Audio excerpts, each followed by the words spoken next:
มของคณะสงฆ์ในมื้อนี้ ก่อนอื่นนี่จะขออภัยล่วงหน้า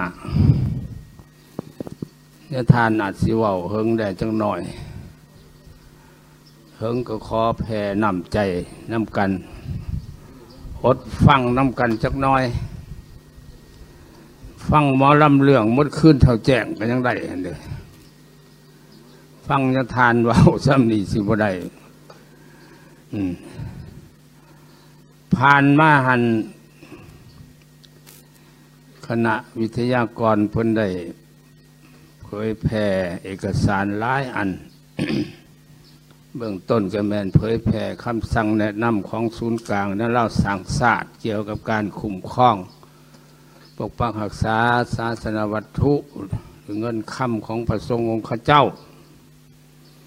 อันนั้นก็ในเอกสารก็เห็นว่าจะแจ้งพอสมควร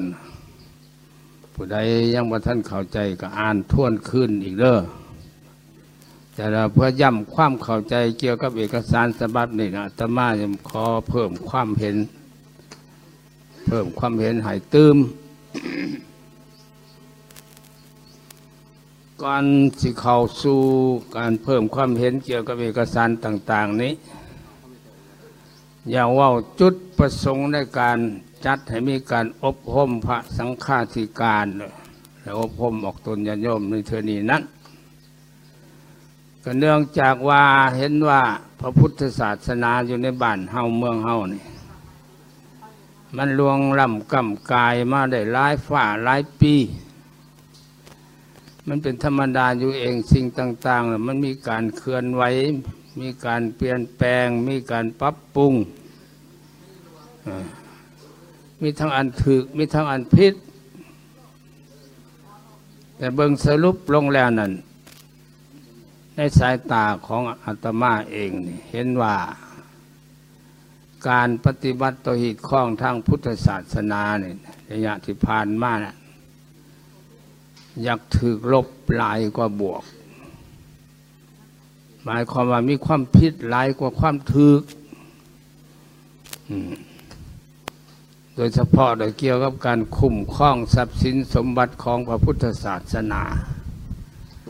ก็คือเงินคำกำแก้วของคณะสงฆ์เนี่ยเห็นว่ามีอันผิดหลายจนถึงกับศูนย์กลางองค์การแนวราสั่งศาสตร์ได้เหตุคำสั่งแนะนำลงมาคือดังเพิ่นได้ผ่านไปเห็นว่ามันผิด ผิดหลายแต่ว่ามันผิดจังสี่เนี่ยได้บุญแนวใดได้คุณแนวใดได้โทษแนวใดนี่อาจสิบ่มีผู้เห็นพอมันมากลายมันกลายมาเป็นหีดเป็นคล้องมาเลยได้หลายฝ่าหลายปีก็ถือว่ามันเป็นหีดมันแนวนั้นคล้องมันแนวนั้นแต่ความเป็นจริงแล้วมันผิดหลายอัน ว่าเรื่องเงินสงฆ์หรือว่าของสงฆ์นี่ว่าตามหีดตามคล้องตั้งแต่ขั้งพุทธกาลพุ่นละบ่แม่นว่าเดี๋ยวนี้ขั้นนั้นใดได้ถวายให้แก่สงฆ์เลยมันสงฆ์เป็นใหญ่ในสิ่งอันนั้นสงฆ์เป็นผู้มีกรรมสิทธิ์ในสิ่งอันนั้นแต่ขั้งพุทธเจ้าก็คือกันที่สร้างยังเขาได้มอบเว้นเค้นในสงฆ์เลยเป็นหน้าที่ของสงฆ์เป็นผู้คุ้มครองเป็นผู้ส้มใส่พอออกไม่ออกเนี่ยมิแต่ว่าให้ความอุปถัมภ์คำสู้เบิ่งแย่งซอยเพิ่นเก็บกรรมซอยเพิ่นผู้ที่ส้มใส่เต็ม100%ดีๆก็แม่นคณะสงฆ์มันเป็นอย่างนั้นได้อันนี้ก็บ่เฮิงบ่นานดอกอยู่บ้านเฮานี่อันเพิ่นเว้านั่นนี่เพิ่นเว้าว่าย้อนเศษเหลือของสังคมเก่าระบอบเก่าบ่แม่นในข้าระบอบเก่าเฮาก็บ่ได้เป็นจังซี่ดอกถวายทานยาคู่ไปแล้วก็แล้วเป็นเอาบุญศีลกินทานต่างๆนั่นภิกขุสังฆัสสะโอโนสญามะทานยาคู่รับยถาสัพพิญาน้ำให้แล้วก็แล้วเพิ่นก็เอาไปใช้เพิ่นสิแบ่งปันลูกเต้าสิโยมเพิ่นก็หน้าที่ของเพิ่นสิหิบสิโฮมไว้สร้างสาพัฒนาวัดว่าห้ามก็ไปแล้วแต่สงฆ์ อยากสร้างอันนั้นเด้อสร้างนี่เด้อเพิ่นเอิ้นพวกออกศีลวัตรลงมาก็อยากสร้างอันนี้แล้วอยากใส่เจ้าไปซื้ออันนี้เด้อไปหาอันนั้นเด้อเจ้าบอกลูกบอกหลานบอกพี่บอกน้องเด้อแผ่เหือแผ่แห้งมูเจ้าเด้อหรือว่าแผ่ปัจจุปัจจัยเพิ่มเติมเด้อเงินวัดมันบ่พอมันมีเท่านี้แม่นาทีสงฆ์กันแนวนั้นอันนั้นคือฮีดข้องพระธรรมวินัยอันถูกต้องแต่บุหานเฮานะ มันเป็นนั่นน่ะเอาบุญหน่อยเอาบุญใหญ่ก็บ่เคยมีพอออกแม่ออกสิไปถามหาเงินนำยาคู่จักเถื่อได้ตะกี้ได้เอาบุญพระเวทฟังลำพระเวทมืดมือแห่กันร้อนหึมจักเท่าไรกันกันเทศไปถวายไปเค้นแล้วก็แล้วบุญแล้วบุญพระเวทแล้วก็แล้วถวายยาทานยาคู่ไปแล้วก็แล้วผมมีผู้ใดสิมาถามเอาอันนั้นคือฮีดข้องอันดีอันงามของพระพุทธศาสนาเฮา แต่ว่าเดี๋ยวนี้มันโกงกันขามแล้วโกงกันขามคือดังว่าเนี่ยอันนั้นแหละอาตมาจะว่าจำเป็นต้องจัดให้มีการอบรมพระสงฆ์องค์ข้าเจ้าอบรมออกตนญาติโยมให้มันจบให้มันดีให้มันคืนสู่ระเบียบวินัยของพระสงฆ์องค์ข้าเจ้าแท้ๆถึงบ่ได้ถึง100%ก็ให้มันมีอันแก้ไขเพราะมันจบมันงามเนี่ยก็ใครอันนี้นั่นเราขอโทษขออภัยเด้อหากเสือว่าในเขตเมืองสองข้อนเฮาคือสิบ่เป็นแต่เมืองอื่นนี่เป็นหลายแล้วพิษกันกับยาคู่ในวัดย้อนเงินสงฆ์เนี่ยก็หลายแล้วตลอดหอดหมักไม้หมักเผาในวัดหมักม่วงในวัดหมักขามในวัดก็พอออกเป็นผู้ควบคุมเบิดอยากขายหมักขามก็พอออกลงไปขายอยากขายหมักเผาก็พอออกลงไปขายแม้แต่เขาก็แดงเขาบาดเลือกินไอ้จัวเนี่ยคู่ตากไว้พอออกลงไปขายหุ่นก็มีแล้วได้เดี๋ยวนี้ได้มีแล้วนั่นแหละเพิ่นจะว่ามันผิดหีดผิดข้องหลายแล้วเดี๋ยวนี้เด้อ เพิ่นจะว่ามาเว้าในเอกสารฉบับนี้อยู่ในอ่านเพิ่นจำแนกไว้มีอยู่4ประเภทวัตถุเงินคำใดที่เขาเจ้าถวายเฉพาะญาทานญาคู่เจ้าหัวตัวเน้นตนใดแมนเจ้าหัวตัวเน้นตนนั้นเป็นผู้มีสิทธิ์ส้มใส่โดยสอบธรรมวัตถุเงินคำอันใดที่เขาเจ้าถวายเป็นของร่วมของวัดถวายเป็นส่วนร่วมของวัดก็แม่นพระสงฆ์สมณเณรในวัดนั้นเป็นผู้มีสิทธิ์คุ้มครองน้ำใส่ที่เพิ่นจะเอาไปแบ่งกันใส่ก็แล้วแต่เพิ่นหรือเพิ่นบ่อยากแบ่งเพิ่นหิบเพิ่นโฮมไว้เพื่อการซ่อมแซมบูรณะวัดว่าห้ามกับเรื่องของสงฆ์วัตถุเงินคำจำนวนใดที่เขาเจ้าบ่ได้ถวาย เป็นของส่วนร่วมถวายเฉพาะการสร้างสาวัตถุสิ่งใดก็ต้องนำไปสร้างไปสาวัตถุสิ่งนั้นให้มันสกถือเจตนาของเขาวัตถุเงินคำอันใดที่เขาบ่ได้ทอดบ่ได้ถวายยังเพียงแต่เขาเอาไปบูชาต้นโพธิ์บ่บูชาพุทธรูปบ่บูชาสิ่งศักดิ์สิทธิ์ในวัดหากว่าวัดใดมีวัตถุเงินคำอันนั้นเป็นของส่วนรวมของพระพุทธศาสนาภิกขุสมณเณรในวัดนั้นบ่มีสิทธิ์สินำไปใส่เด็ดขาด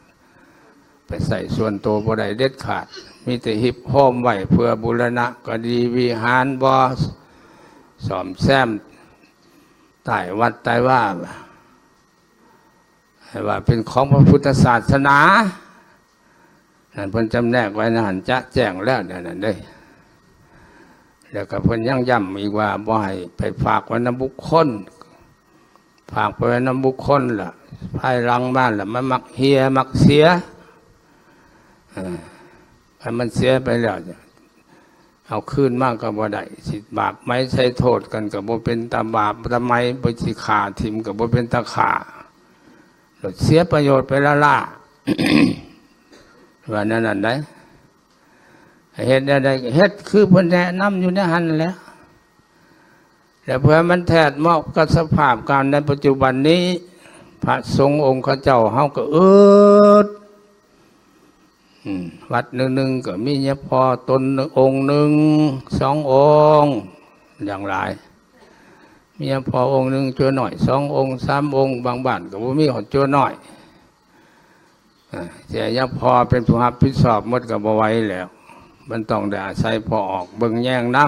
ำตั้งคณะกรรมการกันขึ้น ว่ารายหับแต่ละงานเฮาสิแบ่งไว้จักส่วนเอาไว้เป็นเงินสร้างเงินสาเท่าใดเอาไว้ให้ยาคู่ยาปูยาตาใส่เท่าใดตกลงเป็นเอกภาพภายในวัดเฮานะภายในบ้านเฮานะแล้วก็ปฏิบัติตามขอตกลงของบ้านนะก็บ่มีปัญหา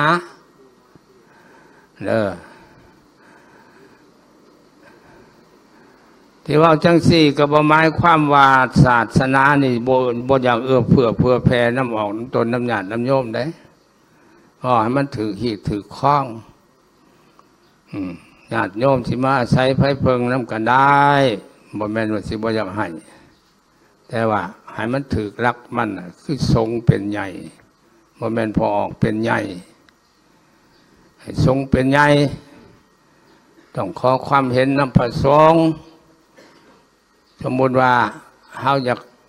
สร้างเฮาอยากซ่อมแปลงโรงเรียนซ่อมแปลงโต๊ะตั้งนักเรียน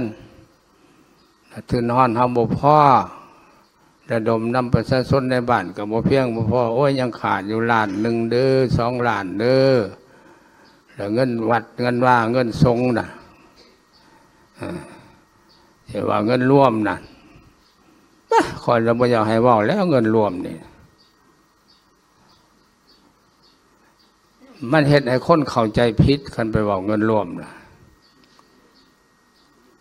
ว่าเงินศาสนาหรือว่าเงินสงฆ์ซะ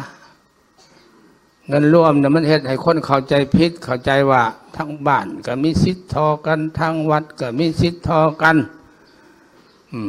บ้านอยากใส่ก็ใส่ตามใจวัดอยากใส่ก็ใส่ตามใจมันผิดหลักศีลธรรมเงินดังกล่าวน่ะมันได้มาย้อนบารมีของพระพุทธศาสนาได้มาย้อนบารมีพระสงฆ์องค์เจ้าได้อันนี้เนี่ยบ่แม่นว่าอ้างว่าอวดว่าตามความเป็นจริงเด้อคันบ่มีพุทธศาสนาบ่มีครูบาอาจารย์เลยร้องเบิ่งไผสิเอาไปเขียนไหนเอาพอออกลงไปเป็นเจ้าวัดอยู่หั่นเขาสิลงคำบ่เขาสิไปทอดต้นกระพึกให้บ่จ้างก็บ่ได้นั่นต้องให้เข้าใจใหม่ว่าแม่นบารมีของวัดแม่นบารมีของพระสงฆ์องค์เจ้าเฮาบ่ควรสิว่าเงินร่วมเงินวัดเด้ออันนี้เด้อบัดเฮาต้องการก็ไปห้องขอย่อมือน้ำเพิ่นทั้งที่ดีละแต่งตั้งกรรมการกันกรรมการทั้งวัดก็มีเฉพาะเป็นประธานทั้งบ้านก็มีพ่อบ้านแนวโฮมเฒ่าแก่3 คน 4 คนเวลาได้มาเลยก็แจ้งกันให้มันบริสุทธิ์เงินในปางนี่ได้เท่านั้นเด้อเอาเข้าบัญชีไว้หลายๆเนี่ยก็50,000 60,000บอกไปฝากธนาคารไว้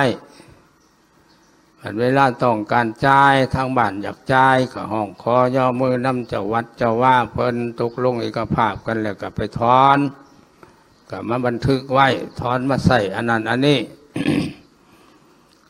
ในประโยชน์ส่วนร่วมของบ้านเนี่ยให้ซอยได้คือโรงเรียนโรงหมอบอถนนหนทางบออันนี้ให้ซอยได้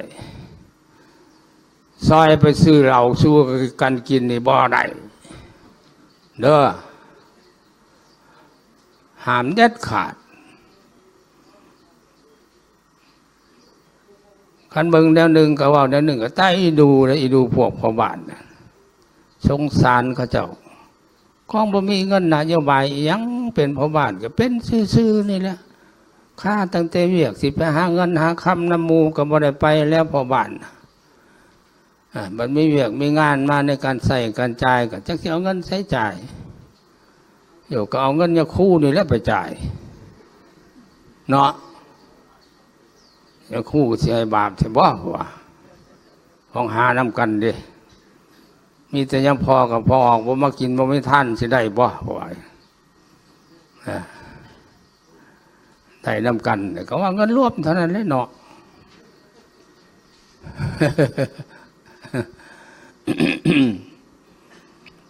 อันนี้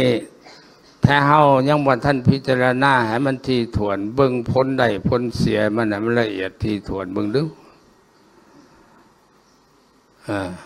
ผลใดนี่ไม่หน่อยได้คันเอาเฮ็ดนั้นไม่หน่อยผลเสียมันมีหลา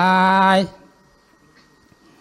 คันว่าเงินอันที่เขาเจ้ามาเพาะมาโม้เพื่อสร้างกดีวิหารสร้างโบสถ์สร้างศิมหรือว่ามากินมาทานน้ำยาทานยาคู่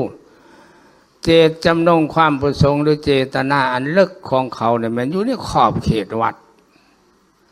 บ่แม่นนอกขอบเขตวัดไหนเขาเอาเขามาทานอยากทานให้ยาทานยาคู่เพลิน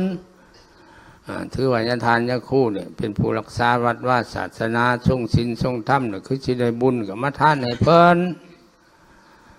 หรือว่าโมทนาสั่งเขาแจกสั่งกดีสั่งโอดสั่งสิมยังกระยาก็แม่นอยู่ในขอบเขตใต้วัดทั้งหมด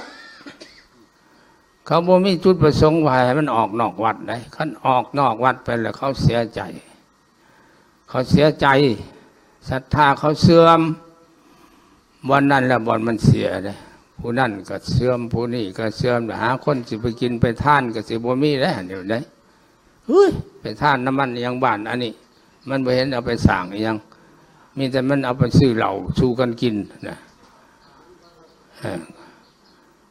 หมดศรัทธาขั้นหมดศรัทธาก็คือการทำลายศาสนาในโตคนบ่มีศรัทธาต่อวัดต่อว่าต่อศาสนาเลยก็ไผสิอุปธรรมคำสู้ผลเสียของมันไปหันได้ผลเสียประการที่สองต่อไปอีกได้เงินมาเท่าใดก็แม่นพอออกเป็นผู้ปันต้นกระพึก2 ต้น 3 ต้นกับภิกขุสังคัสสาโอโนสัญญามาญาคู่ญาทาสัพพี่ให้พรให้ยังแล้วก็เอาไปแล้วพอออกพากันไปเก็บเลยเก็บมุมมั่มเลยเก็บเลยก็เป็นแบ่งแล้วอันนี้ไปเขียนยาพอไปเขียนยาพอวัดนั่น10,000ยาพอวัดนี่10,000เหลือนี่เอาไว้เป็นเงินรวมมันบ่งามเลยเดี๋ยวนั้นเดิมมันบ่งามมันก็แม่นหน้าที่พอออกที่เป็นผู้ปั่นหน้าที่ยาคู่ผุนปั่นมันจึงทึกกันอะไรก็แต่พอออกอะไรก็แต่พอออกเลยยังพอนี้แต่วัดยังพอสิพบนี้แต่วัดหลายองค์เลยได้ไปล่าญาทานอยู่กับสวรรค์เขตปีนั้นก็มียังพอองค์หนึ่งบ่เว้าดอกบ่ซื้อยันเขาอยากอายพอน้อยสิได้ล่านี้แล้วแต่บ้านนั่นล่าไปใส่อีก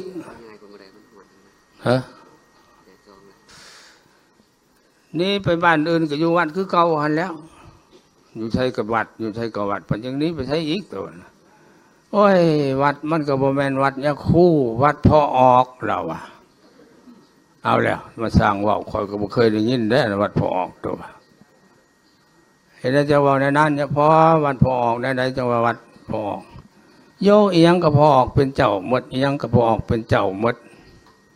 เงินคำกำแก้วก็อยู่น้ำพอออกเบิดกองบุญกองท่านก็อยู่น้ำพอออกเบิดเราแล้วก็ไปนั่งไปสูตรให้เทศให้เขานี่แหละบัดได้เงินมาเขาเป็นผู้เอาเขาเป็นผู้ปันเราบ่อยากอยู่แล้วแนวนั้นเรานั่นเห็นบอกโทษมันได้หัน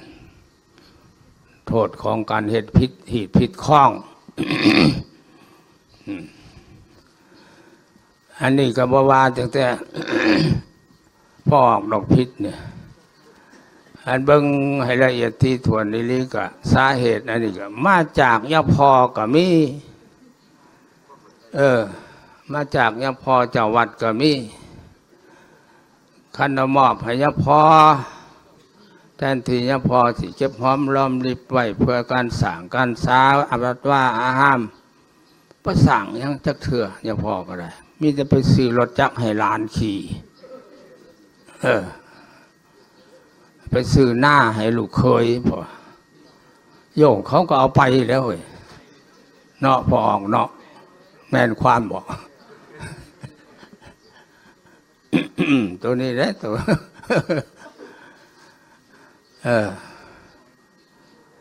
มันก็เป็นน้ำกันทั้งสองกรรมสองฝ่ายเลยว่ะแต่ว่ามันพากันพิษวัดจะคู่กับพิษพอออกกับพิษนี่ได้ต้องให้ใส่สติปัญญาเฮ็ดแนวใดเงินคำกำแก้วที่ศรัทธาเขามาเพาะมาโมมากินมาทานน่ะมันจะเป็นประโยชน์ต่อวัดต่อว่าต่อศาสนาต่อบ้านต่อเมือง ระเบียบหลักการควบคุมแนวใดก็ให้เพิ่นแน่และพ่อสมมาพาควรเนี่ยแล้วอย่าพออย่าตาก็ได้ ก็ถือว่าบ่ว่าดอกบ่ให้ได้ก็ได้หากตามเห็นมานี่คือสิบ่มีจักบ้านดอกเขาสิบ่ให้อย่าพออย่าตาเนาะเห็นเขาเค้นให้อยู่บ่ได้ปะได้ทิ่มดอกบ่ได้ปะได้ทิ่มดอกแต่ก็ให้สมมาพาควรแน่แล้วเด้อยากถ้าได้หายาคู่เดี๋ยวนี้โทษขณะมูเจ้าสิบวชได้เนี่ยมันก็ยาหัวมันอย่างนี้ก็นี้เด้อเนี่ยพอขน้อยสิบวชดอกใครหรือบ่มาบวชบ่มีผู้ยังบวชได้หันได้คือลุงภูมิสอนให้ฟังจักเพิ่นไปได้ยินมาแต่ไสแหละไปบ้านนั้นหนึ่งแล้วก็เจ้าลงมารายงานเรื่องยังพอว่ายังพอในวัดนี่โอ้ยจังสันจังสี่แล้วขี่ที่บอกเห็นแก่โตบอกสันสี่บอกคักยังพอเนี่ยอยากได้ยังพอดีๆมาอยู่อยากได้ยังคู่ดีๆมาอยู่สันพอนำลุงภูมิแล้วเราว่าได้สำนันก็ยังดีได้เฮ้ยมีผลเผากุฏิให้เราวันนี้หันไผ่สิลงไปนอนเผากุฏิลุงภูมิแล้วอ่ะอันนี้ว่าเรื่องเอกสารเรื่องคำสั่งแนะนำนะกับหมายความว่าสิบ่ให้พ่อพอตนได้ใส่ได้ซอยน้ำดอกแต่ว่าเฮ็ดให้มันถึกมันต้องยาพอยาตาก็ดียาคู่ยาซ่ายาทานยาเธอยังก็ดีเด้อก็ให้มีความสลัดเฉลียวแน่หูจักน้ำใส่หีดคล้องเนี่ยมันถึงมันต้องถึงแม้ว่ามันพิษกะว่าเสื่องพ่อบังได้ให้มันงามหูงามตาคนจังน้อยเขาเค้นตนกระพึกให้มอบให้พ่อออกไม่ออกมุเจ้าเก็บไปเก็บพอออกไม่ออกเก็บให้เพิ่นเก็บแล้วก็เอามาเค้นให้เพิ่นแจ้งให้เพิ่นมีจำนวนเท่านั้นเท่านี้เด้อก็ได้เด้ออย่าพอกับแบงตามขอตกลงในกองประชุมเฮาประชุมแล้วเฮ็ดหลักการขึ้นเฮ็ดระเบียบขึ้นเงินในงานบุญแต่ละงานเนี่ยต้องถวายต้องเข้าวัดเท่านั้นเอาไว้เป็นเท่านั้นที่พ่อไว้เพื่อนเนี่ยการสั่งสาเพื่อการบูรณะปฏิสังขรณ์วัดว่าห้ามหรือว่าซอยบ้านซอยเมืองฮักไว้เท่านั้นต้องลงกันนั่นแหละอย่าพอกับแบ่งตามนั่นแหละตามขอต้องลงกันนั่นแหละเป็นไว้แต่อันใดเขาถวายเฉพาะกันเงินเขาถวายเฉพาะจะโยมก็เป็นของคอยแล้วเว้ยเดี๋ยวนี้นั่น พระมันน้อยพระพอหลายพระองค์เดียว2 องค์แต่เขาเฮ็ดต้นก็เลยพึกมาเฮ็ดผ่าป่ามาแม่นยังมาก็ว่าถวายเป็นสงฆ์หมายความว่า พระองค์เดียวจาก2 องค์นั้นแทนสงฆ์เป็นสงฆ์ในวัดนั้นคำว่าสงฆ์ก็คือเพิ่นอธิบายไปแล้วนะสงฆ์น่ะก็คือหมู่คณะเป็นหมู่เป็นคณะสินับทั้งพอออกก็ได้คำว่าสงฆ์ขอแต่ให้ปฏิบัติดีเป็นว่าอุสุปฏิปันโนภควโตสาวกสังโฆ สาวกของพระภูมิภาคเจ้าปฏิบัติดีแล้วปฏิบัติซื่อกงแล้วปฏิบัติเพื่อความออกทุกข์ได้แล้วปฏิบัติสมควรแก่ธรรมแล้วผู้ใดปฏิบัติดีผู้นั้นก็ได้ชื่อว่าสงฆ์คือกันเป็นพอออกเป็นสงฆ์นำกันให้เว้ากันให้มันแจ้งมีหลักอักษรกติกาสัญญากฎระเบียบวางลงแล้วก็พากันปฏิบัติตามกฎระเบียบเนี่ยมันก็บ่มีปัญหา มันก็บ่มีปัญหาหยังเนี่ยพอบางองค์เนี่ยครูบางองค์เห็นว่าเพิ่นอยู่ในวัดน่ะผู้เดียวเพิ่นแล้วเขามาถวายแต่เจตนาศรัทธาเขาน่ะถวายให้เป็นสงฆ์หมายความว่าเป็นเงินร่วมคนเขาว่าภิกขุสังฆสะเป็นแต่เขาย่อมาเขียนใส่มือเนี่ยพอผู้เดียวเนี่ยก็แนวนึงคนเขาว่าภิกขุสังฆสะแล้วแม่นเป็นเงินสงฆ์แหละเป็นเงินร่วมแหละเป็นเงินร่วมของวัดละต้องเอาเขาใส่ในเวียกร่วมของวัดมีบางองค์เขาเขียนข่อยอันนั้นก็เขามาถวายข่อยอันนี้ก็เขามาถวายข่อยเอาไปเอามากระโตกกระตาถวยโถโอจานค้นขึ้นไปไว้เฮือนพุ่นบดค้นขึ้นไปไว้เฮือนพุ่นบดมีงานมากญาติโยมมาถามหาน้ำเต้าอยู่ไสเงี้ยงอยู่ไสจอกอยู่ไสจอกเขาก็เอาขึ้นไว้เฮือนคอยพุ่นแล้วของเขาเค้นคอยว่าเนี่ยพอก็ได้แนวนั้นก็มีบ่ให้มันเป็นแนวนั้นเฮาเป็นผู้รับผิดชอบเวียกในวัดในว่าหน้าที่เจ้าอธิการวัดได้เฮ็ดแนวใดแน่เบิ่งแย่งก็สิ่งก่อสร้างภายในวัดกุฏิเป็นอะไรหอแจกเป็นอะไรโบสถ์เป็นอะไรสิมเป็นแนวใดมันสำรุปสุดโทรมบ่อนใดมันเปมันเพบ่อนใดก็เอิ้นพอกลงมาโอ้ยพอกเอ้ยกุฏินี่เบิ่งคางมันสิหักแล้วได้นี่เด้อพากันมาเบิ่งมาเฮ็ดมาสอบมาแซมได้มันหกมันเหื่อเนี่ยใช่กะพัดบทเป็นพัดเองบ่ได้กะไม่ออกลงจังหันลงเพนก็บอกเขาสูพัดอันแน่เขาแจกนั่นใหญ่แมงมุมยับยางอยู่หันพัดให้กูแดสูเอ้ยได้บุญได้ลูกเอ้ยหลานเอ้ยก็ได้อันนี้จังได้มดปีสี่ศาสตร์บ่ได้ไปปัดเถื่อหนึ่งหอแจกก็ได้ใหญ่บางมุมยังย่างอยู่พระพุทธรูปเป็นนานบนาไหวก็บ่เป็นนานบนาไหวบ่จักขี่โก้บ่จักขี่กับแก่บ่จักขี่เกี่ยมบ่จักขี่นกกระจาบขี่ใส่นกพระพุทธรูปนะต้องเบิ่งพากันเบิ่งน้ำกันเนี่ยพอเพิ่นเฒ่าแล้วเพิ่นเฮ็ดยังก็บ่เป็นแล้วเพราะอะไรเพิ่นนั่งอยู่ให้เฮานบนาไหวก็ยังดีกว่าบ่มีเนี่ยพอออกไม่ออกลงวัดลงว่าก็พากันเบิ่งเด้อไม่ออกเด้อขึ้นไปปัดได้หอแจกนั่นซิมนั่นบ่บาปดอกได้บุญซ้ำคอยไปปีนั้นไปบรรณยมหลายปีละ5-6 ปี7 ปีละไปหอดกลางคืน10 โมงกลางคืนจะไปหอดไปวัดบ่มีจะคู่วัดห้างขึ้นไปหอแจกไปนอนน่ะย่องไฟทรายเบิ่งในหอแจกมีแต่ขี่ไก่มีแต่ขี่นกเต็มอยู่น้ำมันพระไปน้ำหันพากันเสร็จพากันทูพอแห้งจังได้นอนมือเศร้ามากไม่ออกลงมาจังหันออกลงมาจังหันก็ว่าไม่ออกอยากได้อยู่บ่อยากได้ยาทานยาคู่มาอยู่วัดอยากได้อยู่บ่วัดเยอะได้แหละขน่อยเยอะได้มาเอ็ดปลื้ได้มาเฮ็ดบุญศีลกินทานนี่แหละได้ยาทานยาคู่มาอยู่เพราะได้นบได้ไวลงตักบาตรญาตินำพุ่นว่าผู้ไทยบรรณยมคอยว่าหมู่เจ้าบ่อยากได้ว่าสิแหละโอ้ยสมาเว้าในนั้นเด้อัญญทานเอ้ยพุ่นจะได้แท้ๆได้หมู่เขาจะได้ยาคู่ยาซ่ามาอยู่มันบ่อยากได้แต่ว่า อย่าได้วัดอย่าได้ว่าอย่าได้แท้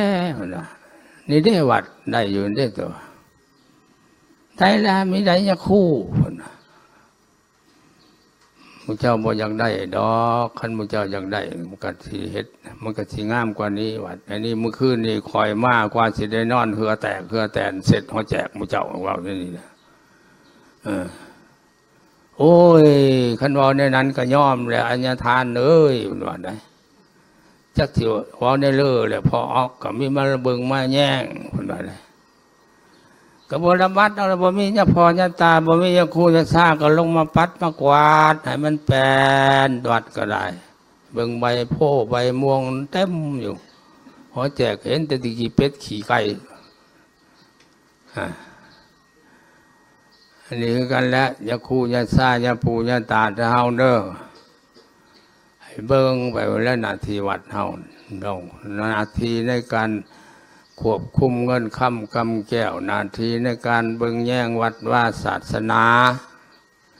ก็พากันเอาใจใส่บ่มีผู้ใดซอยบ่มีจวนหน่อยบ่มียาคู่อยู่น้ำอยู่ผู้เดียวก็เอิ้นไม่ออกพอออกให้ลงมาเฮ็ดอนามัยปัดกวาดมาเด้อช่วยมาปัดอันว่าแจกเอาบุญน้ำบุญเด้อมาปัดตาดเอาบุญน้ำเด้อก็สร้างว่าสร้างจาน้ำลูกน้ำล้านนั่นแหล้วอันนี้ว่าเรื่องเอกสารตัวตำบิดตัวว่าเรื่องอันคุ้มครองปกปักรักษาเงินทรงเนี่ยเด้อให้มันอยู่ในเป้าหมายมันจังบ่เสื่อมศรัทธาคนคันมันบ่อยู่ในเป้าหมายเขาแล้วมันเสียศรัทธาเขานี่อันหนึ่งอันสองมาแหละมันสิเป็นการไขซองโวให้ศัตรูเขาตอกหลิมเดี๋ยวนี้ประเทศอื่นเขายังโฆษณากันอยู่ว่าประเทศลาวเฮานี่ประเทศคอมมิวนิสต์เขาว่าปกครองโดยคอมมิวนิสต์บ่นับถือวัดบ่นับถือว่าบ่นับถือศาสนามันไปหาเอาแต่เงินนำวัดนำว่าน้ำบุญน้ำทานได้คอมมิวนิสต์เนี่ยเขาว่าแล้วเดี๋ยวนี้ข่อยไปเมืองไทยหลายปีมาแล้วเขาถามข่อยเขาขี่รถมาจากอำเภอตะการที่มาเขมราชโชเฟอร์รถมันถามอาจารย์เขาว่าอยู่เมืองลาวเดี๋ยวนี้พวกคอมมิวนิสต์มันไปหาเอาแต่เงินนำวัดบ่มันถามมันแมนความเขาแล้วเอาบ่มีหนาเขาว่ามีใช่การแต่เขามาให้วัดเฮ้ยมีหนามันว่านั่นมันถือความเขาเลยได้ไหนเด้อนักเขาเดี๋ยวนี้เจ้าหน้าที่พนักงานป้องกันออกไปรักษางานบุญเช่นบ่บุญเสริมเพื่อนหินบ่บุญเสริมนั่นบุญเสริมนี่ไปหากินเหล้าไปหากินเบียร์น้ำห่านแล้วมาบอกให้ไทยบ้านไปเสียคอยไปกินเบียร์วันนั้นคอยไปกินเบียร์วันนี้ไปจ่ายให้ได้เด้อพอบ้านเด้อพอบ้านเขาเอาเงินนั้นเขามาถวายยาคู่แล้วไปเสียให้เพิ่นมันแบนความเขาแล้วเขาว่าคอมมิวนิสต์หาเอาแต่เงินนำวัดนั่นถือคักบ่แน่มาอย่างไรมันมาฟังนำเด้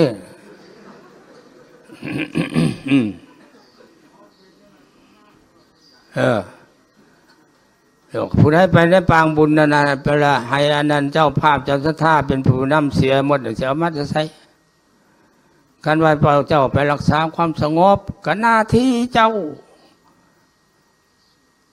าเป็นเจ้าหน้าที่รักษาความสงบกับนายเจ้าก็แต่งเจ้าไปผู้สิให้รางวัลเจ้าหรือว่าให้เบี้ยเลี้ยงเจ้าประจำมือจำวันก็นายชูเจ้าจ่ายให้ปฏิไปแห่นไปสะส้นเห็นยังกันเอาไผ่ไปในบุญหันเราไปกินเหล้ากินเบียร์ใส่ก็ให้บ้านศรัทธาเป็นผู้จ่ายให้หมดเดี๋ยวคนไปหันเด้คนที่ไปเอาบุญหันเป็นร้อยเป็นพันเขาก็ถือเส้นคือกันนั่นแล้วหลายคนแล้วถือเส้นเขาใส่สลากเห็ดซ่องส่งไปก็คือเขาเส้นนั่นแหละเขาไปเห็นไปให้เจ้าศรัทธาจ่ายสันเขาหาซื้อกินเองเขาแล้วก็แล้ว บาดาญาเพิ่นจะมาคือไปพิลึกแท้เจ้าหน้าที่มาเจ้าหน้าที่กินเงินภาษีประชาชนพอแห้งแล้วเงินเดือนเจ้าเงินภาษีประชาชนได้ภาษีให้ภาษีหน้าภาษีหัวภาษีสวนได้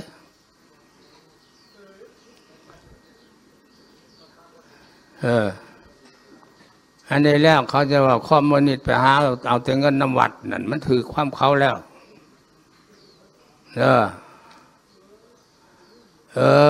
เอามันเป็นให้มันเป็นให้มันสลาดใดเนื้อหนึ่งอันแหละมีไว้มีพริกให้มันบังหูบังตาคนใดใครอยู่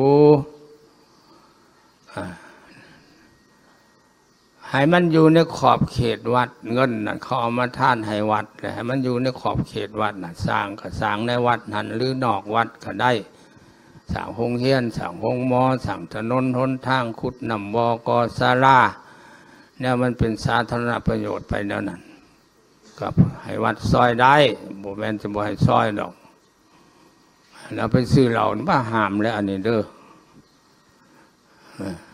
เดี๋ยวเราจะวางพิษกันปีนั้นก็อยู่วัดน้องแสงพ่อบ้านกับย่าพ่อจะวัดพิษกันเงินอยู่น้ำพ่อบ้านเป็นผู้รักษาเงินวัดนั่นแหละย่าพ่อไปซื้อตู้มาใส่ศาสตร์ใส่หมอนคือว่าเงินน่ะยังอยู่ซื้อตู้เอาตู้มาไปถามเอาเงินน้ำพ่อบ้านมันมัดแล้วได้อย่าพอโยมัดไปเฮ็ดยังเด้โยเสือนั่นเสือนี่ไล่ไปแล้วเนี่ย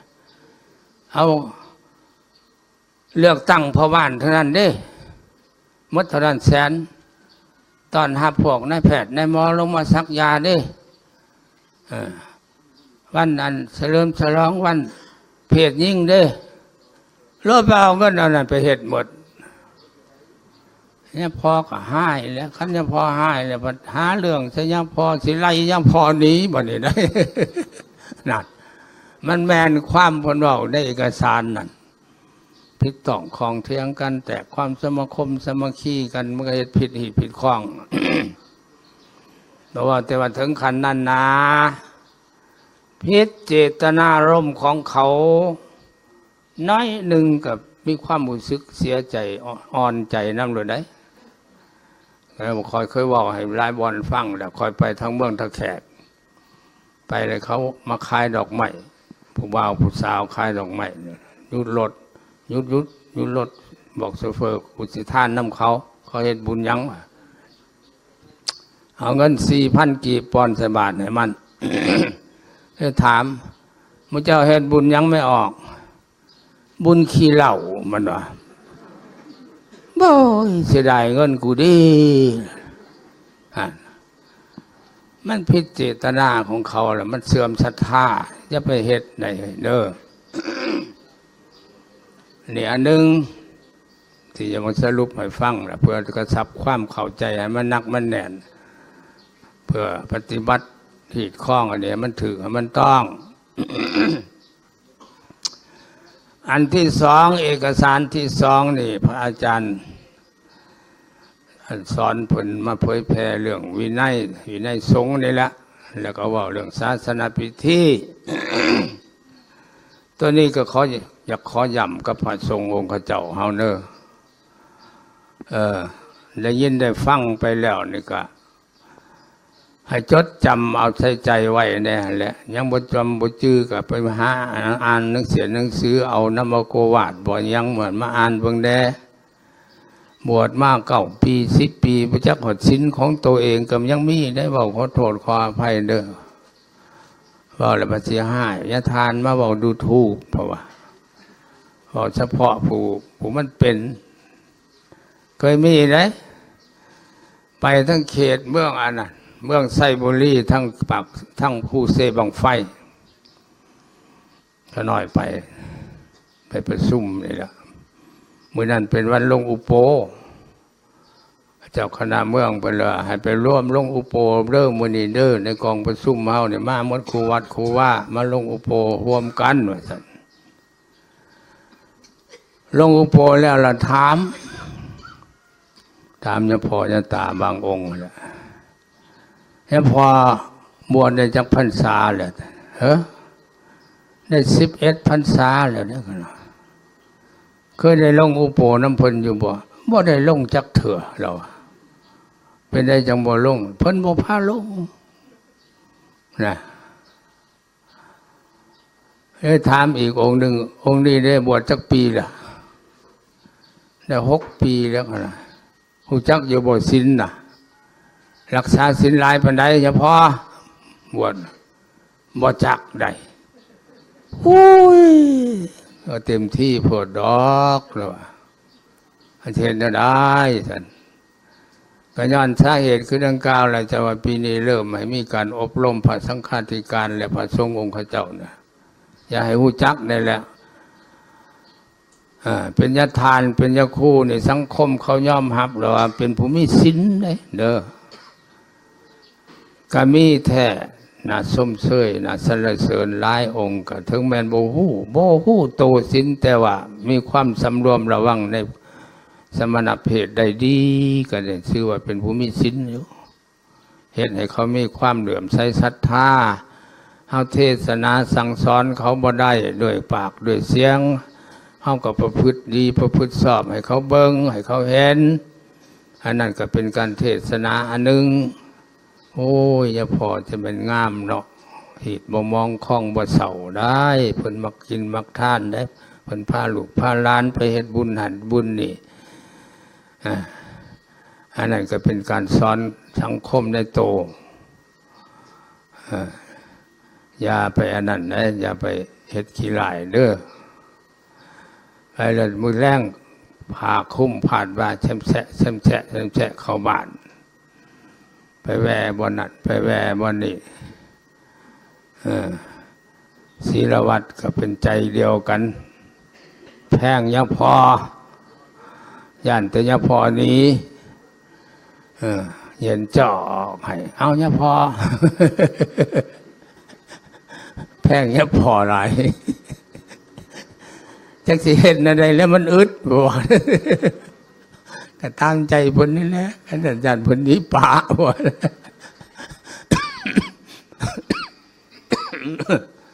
สิไปส่งเสริมนั่นได้ไปส่งเสริมทานยาคูณเด้อบาปจำได้หูจักอยู่เนี่ยมันผิดก็พออบรมสั่งสอนก็ได้ตักเตือนเพิ่นก็ได้บ่ผิดดอกตักเตือนเพิ่นให้เพิ่นเห็นเหตุให้มันถึกได้บุญซ้ำปู่ย่าตาแต่เฮาว่ามีดอกเขตสงครเฮานี่คือบ่ได้ยินข่าวคือสมิทสมอยอยู่เนาะเขตบืนได้ยินอยู่ได้หลายเมืองได้อย่าพอเมาเหล้าเมาแล้วกินมันก็คงเมาเหล้ามันสิไว้น้ำไผอย่าพอจะตามก็เมาหมดแล้วอันนี้น่ะมันเป็นโลกวัฏฏะอาบัติกับนักดอกพ่อๆกันก็กินข้าวแล้งเนี่ยเสียหยานี่แหละอาบัติปัญจิตีตัวเดียวแต่ว่าโลกเขาตำหนิโลกเขาติกันโลกบ่สมมุติโลกบ่ยอมรับแล้วโทษก็นักให้ซิกก็ได้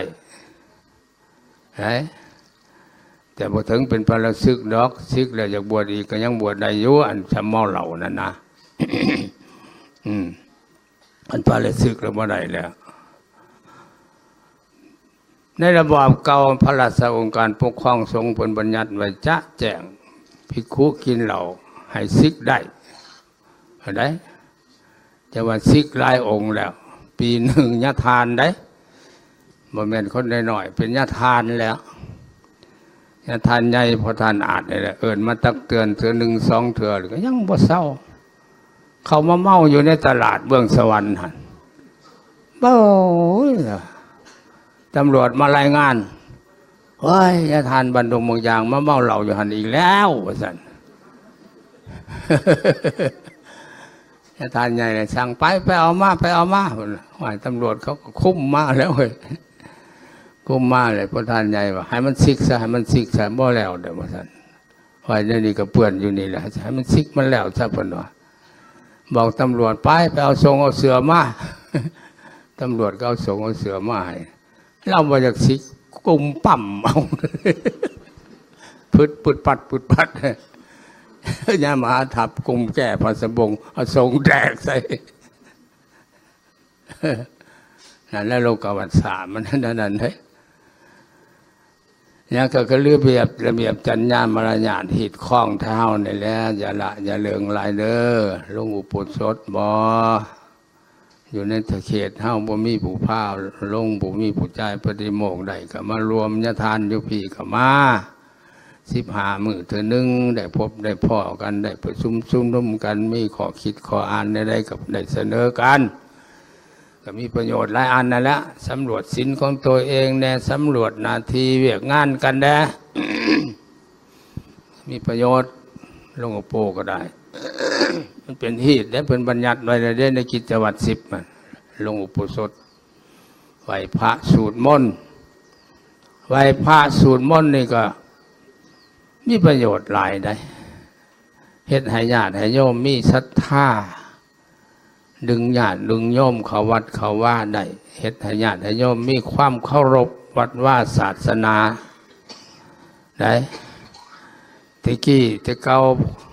ตะเฒ่าตะแก่พ่อแม่เฮานี่ถืออันนี้ถือเข่งถือขัดแต่ได้อันนี้พอทานนนพอทานละคำนนน่ะอยู่ในป่าก็ไหวอยู่ในเฮือนห่างก็ไหวไหวพระนะไหวพระเสาไหวพระแรงไปนอนเลยไม่ตอกแป้นอยู่โคกผมก็ไหวถือแท้ๆได้ไหวพระสูตรมนต์เพิ่นว่าไหวพระสูตรมนต์ได้บุญได้เพิ่นลูกหลานบวชมาบ่ไหวพระบ่สูตรมนต์บ่ได้บุญได้ก็ได้ดีได้บ่แม่นบ่ได้นะมันเฮ็ดให้ญาติให้โยมนะมีความเลื่อมใสศรัทธาสูงเฮ็ดให้ญาติให้โยมมีความอบอุ่นในจิตในใจพอเพียงแต่ได้ยินเสียงข้องซื่อๆจังซี่นะก็อุ่นใจได้พอออกไม่ออกแต่กี้แต่เก่าแต่แก่เพิ่นว่าไหว้พระยังภาวนาแล้วสอนหนังสือจัวหน่อยแล้วเพิ่นลั่นข้องออกข้องลั่นข้องมุงว่ะพอออกไม่ออกอยู่บ้านเพิ่นก็ย่อมือเห็นแม่เฒ่าข่อยในเฮือนน่ะกินข้าวอยู่ก็เราได้ยินเสียงข้องแล้วป้าเราได้ปั่นข้าวเราย่อมือสาธุแล้วพอไม่ออกเมื่อมันละไม่ออกยังอยู่บ่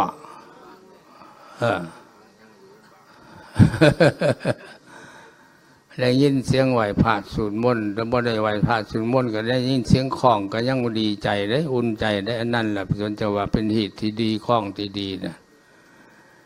ตีกองเด็กตีกองแรงพอเตือนให้เขาวันนี้วันศีลวันพระได้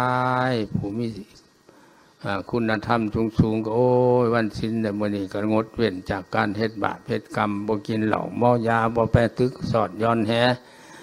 ก็เป็นการเพิ่มบุญเพิ่มกุศลให้กองดึกก็บ่ได้ตีกองแรงก็บ่ได้ตีแล้วเดี๋ยวนี้หลายวัดแล้วบ่ตีกองดึกกองแรงแม่นบ่เฮียครูตีอยู่บ่กี่ตัว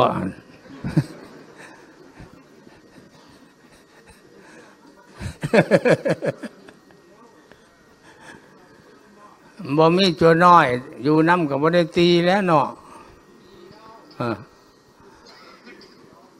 พอวันศีลมาวันศีลตีกองเด็กได้มื้อนี้ก็เอาเขาลงมานอนน้ำพอทิศเสียงมันลงไปนอนน้ำกูได้สูงมื้อนี้ตีกองเด็กให้กูแด่บ่พอกันเนี่ยพอบอกให้ลงไปตีกองเด็กสิลงบ่เนี่ยเขาว่าลงอยู่ได้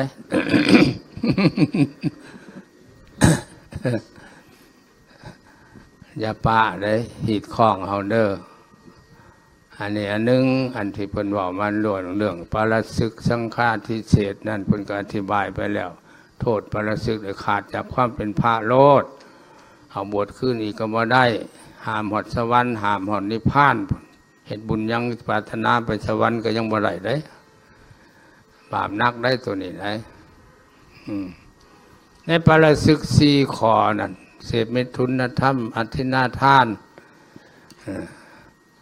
ข่าขู่ค้นอวดคุณวิเศษตัวมันรักษาทีอิลีนี่ยากกว่าหมู่เนี่ยขอที่สองเด้ออธินาทานการลักเพราะตามอวหารของมันหอด24อย่างพุ่นเด้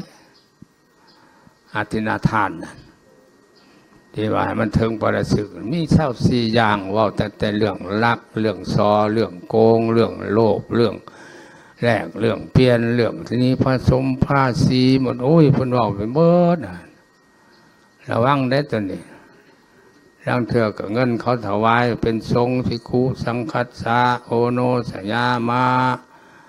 ลงมาเอาผู้เดียวเสียบ่ปันให้หมู่นี่ป้าแล้วสึกได้อันนี้ก็ได้ระวังได้มันง่ายแต่ได้อาบัติตัวนี้ง่ายแต่ได้ตัวนี้เด้อวันนี้มาเข้าสู่ขอศาสนพิธี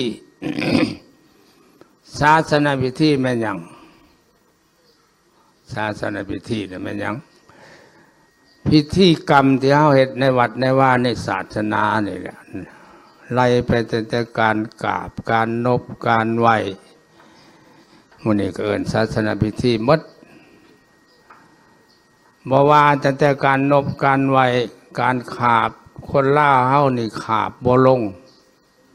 ฮู้อยู่ได้หลายคนฮู้บ่แม่นบ่มีผู้ฮู้จักคนฮู้อยู่ขาบด้วยปัญจังขประดิษฐ์ในที่สถิตหาแห่งหัวเข่า2เบื้องแขนศอก2เบื้องหน้าผากอันนึงให้มันถึงพื้นเวลาขาบนะก็ฮู้อยู่บ่เฮ็ดคนลาวเฮานี่บ่มีไผเฮ็ดขาบก็เพราะซ้ำนั้นแหละซ้ำคุบคบและมับหัวก็บ่ลงแต่มันเคยแนวนั้นก็อนุโลมกันไปขณะมันถือรักถือแรงมันได้ลิกให้มันหัวก็ให้มันถึงพื้นมือแขนศอกให้มันถึงพื้นหัวเข่าให้มันถึงพื้นมันจะขาบถือขาบต้องอะไรการไหวการนบคือการนบย่อมือไหวเพียงได้นบเพียงเอิกอัญชลีวันท่าเวลาสิไหวยกมือขึ้นชำใด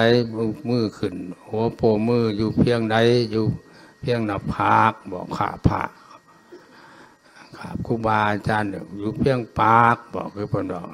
จะจังก้มขาบลงอันนั้นเพิ่นว่าขาบถือขาบต้องบ่เว้าแต่ขาบนะเรื่องศาสนาพิธีนี่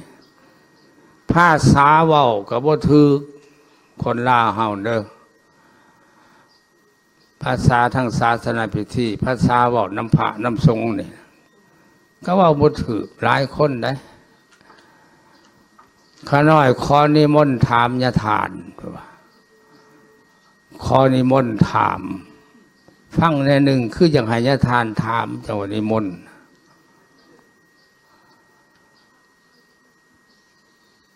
ข้าน้อยขอไหวถามมันจึงถือเด้อจะว่าจักเทื่อนิมนต์ถามน่ะเอาไปเอามาเลยใส่สัพพนามยะคู่เอาสัพพนามยะคู่ไปใส่ก็มีได้เจริญพรยะทานว่าซั่นเด้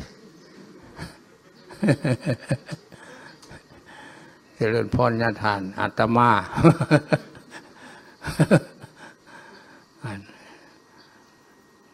เขาเจ้าเว้าพื้นคนบรรณค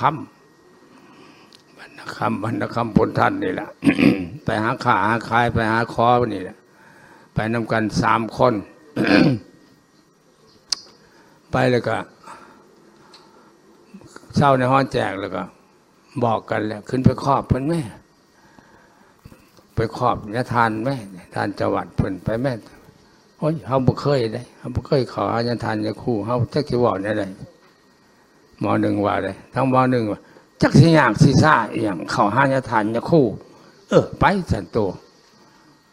สิเว้าได้อันว่าบ่ยากบ่ซ่าขึ้นไปก็ขาเพิ่นแล้วก็อาตมามาขอนอนวัดนำอัญญทาน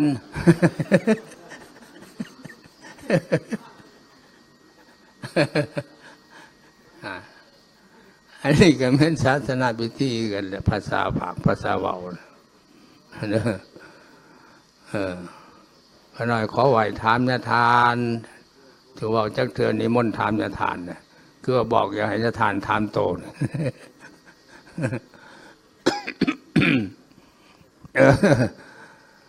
ศาสนาพิธีมันมีหลายคันสิว่าให้มันละเอียดที่ถ้วนแต่นี่หาคำมันก็บ่สุดพิธีเฮ็ดบุญศีลกินทานนำบาตรนำเฮือนเฮ็ดแนวใดเฮ็ดนำวัดวางว่าเฮ็ดแนวใดเฮ็ดในกลางบ้านหานยาเฮ็ดแนวใดก็สิว่ามันละเอียดไปก็หลายนั่นแหละแต่จะขอเว้า ขอเว้าหน่อยหนึ่งเนี่ยมันจำเป็นแล้วก็เฮาเคยเฮ็ดคุณเฮ็ดอยู่เรื่อยๆนะเด้อตั้งอาสนะสงฆ์นี่คือตั้งบ่อนนั่งยาทานยาคู่เวลาเฮาเฮ็ดบุญบ้านบุญเฮือนบุญบ้านบุญเฮือนมันต้องมีโต๊ะพระพุทธรูปพระพุทธรูปถือว่าเป็นตัวแทนของพุทธเจ้าเพิ่นให้ตั้งไว้หัวแถวยาคู่ไว้ทางขวามือยาคู่ไปโต๊ะบูชานะให้พุทธรูปอยู่สุดอยู่หัวแถวถ้าจำเป็นสถานที่บ่อำนวยให้เฮือนนั่นมันครับมันแคบอยู่ทางนั้นมันตั้งบ่ได้หรือว่ามันใกล้ทางเข้าทางออกเฮือนครัวอย่างทำนองนั้นละเข้าห้องน้ำห้องในมันใกล้มันบ่อำนวยให้นั่นให้ตั้งไว้ทางกลางโต๊ะพระพุทธรูปนั่นตั้งไว้ทางกลางยาคู่นั่นยาคู่นั่งอยู่สองส่วนข้างนั่นข้างนี้อย่าให้ตั้งอาสนะสงฆ์ตันหน้าพุทธรูปนี่อันนี้ก็เป็นศาสนาพิธีแล้วนี่ก็ได้ขั้นผู้เขาฉลาดปราดเปรื่องเขามาหูมาเห็นเฮาเฮ็ดบ่ถูกตั้งโต๊ะก็บ่ถูกเขาก็ดูถูกเฮาในใจเขาหั่นแหละ บัดนี้เค้นของเนี่ยบ้าเว้าเรื่องเค้นนี่ก็บ่เป็นอีกแล้วคนลาวเฮาเนี่ยบ่เป็นเค้นของนี่ก็ยังบ่เป็นอยู่ฮู้อยู่ลังคนฮู้อยู่เฮาเฮ็ดมักง่ายมาง่ายมันยังมีทิฏฐิมานะจับอยู่ในหัวมันนั่น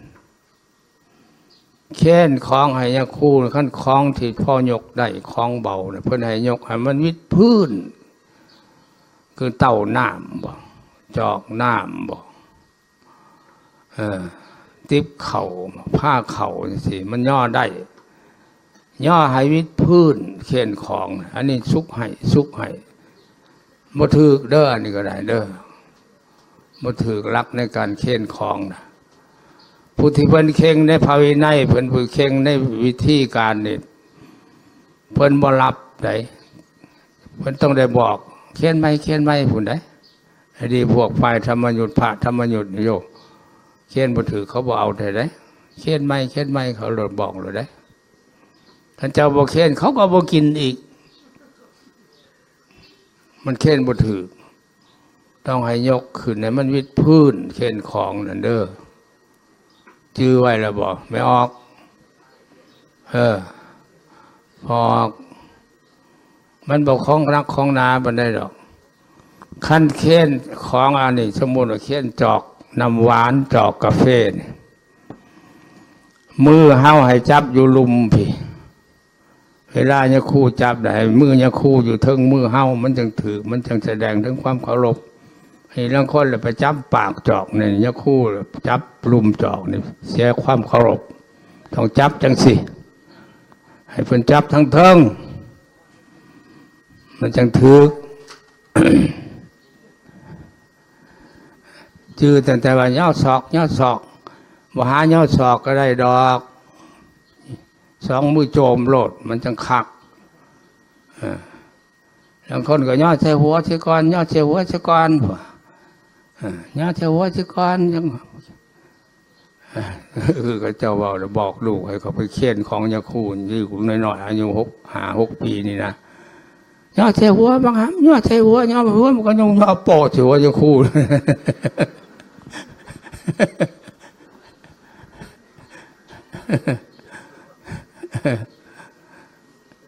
ศาสนาพิธีเนี่ยยังหลายอันนั้นเนี่ยแต่เขาบอกแต่นั้นมันจำเป็นอันแนวเฮาเฮ็ดเรื่อยๆนี่นะให้มันถือมันต้องมันจะงามเด้อ จะบอกไปหลายเลยไหวพระหับศีลราชนาศีลราชนาเทศมันควรให้ได้อันนี้ได้ควรให้ได้มดคู่คนอย่างน้อยที่สุดก็ให้มันมีจัก4 คน5 คนนะพระราชนาศีลราชนาเทศราชนามงคลอันนี้ราคา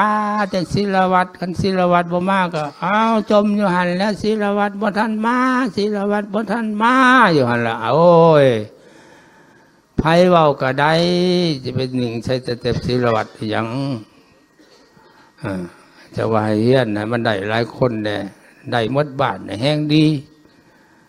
ยังก็ไปทิมให้แต่สารวัตรคล้องให้แต่สารวัตรพ่ายเห็ดแล้วบางคนลูกหลานมาแต่ประเทศนอกมาแต่ไม่รู้กรมวิกาอยากเห็ดบุญก็ไม่ได้เห็ดสับมีได้อันนี้ก็ได้บาง2-3 ปีหลังเนี่ยคุณอยู่ทางแถวเซโน่พุ่นแหละไกลๆออกไปทางแถวบ้านบ้านโน่นบ้านนี้ยังแถวนั้นมาแต่อเมริกาแหละยังมาเห็ดบุญเฮือนมันบ่สิเมื่อแล้วยังอีก2 วัน 3 วันสิจะกลับอเมริกาเฮ็ดบุญเฮือนไปหาเฒ่าหาแก่และหาพ่อบ้านศาลจาแนวโฮมว่ายังมาเฮ็ดบุญเฮือนแล้วว่าสิตั้งมื้ออื่นนี่แล้วเฮ็ดบุญเฮือนซื่อๆดอกว่าซั่นศิลวัตรบ่อยู่ได้เพราะว่าศิลวัตรไปใส่ศิลวัตรไปสวรรค์ได้2 คืนแล้วจักมื้อใดเราสิมาโหผู้อื่นกับผ้าเฮ็ดบ่เป็นบ่เป็นแล้วคันบ่แม่นศิลวัตรแล้วบ่ได้เฮ็ดหดบุญเฮือนแต่มันค่าแม่นเป็นชาวพุทธเฮานับถือพุทธศาสนามาจักเท่าใดพันปีจักเท่าใด100 ปีมาแล้วเอาไปเอามานะโมก็บ่ได้อิมินาก็บ่ได้ยังมีหลายบ้านอยู่เรานะโมก็ยังบ่ได้ให้ศิลวัตรและพระนะโมตัสสะนะโมตัสสะภะคะวะโตภะคะวะโตอะระหะโตอะระหะโตอิมินาสักกาเลนะอิมินาสักกาเลนะคันว่าอิมินาบางคนว่าอิมินาสังกาเลนะให้มันได้ของสำนีบนสันบ่ยาวก็พอให้ได้ว่าพร้อมกันโลดเด้อ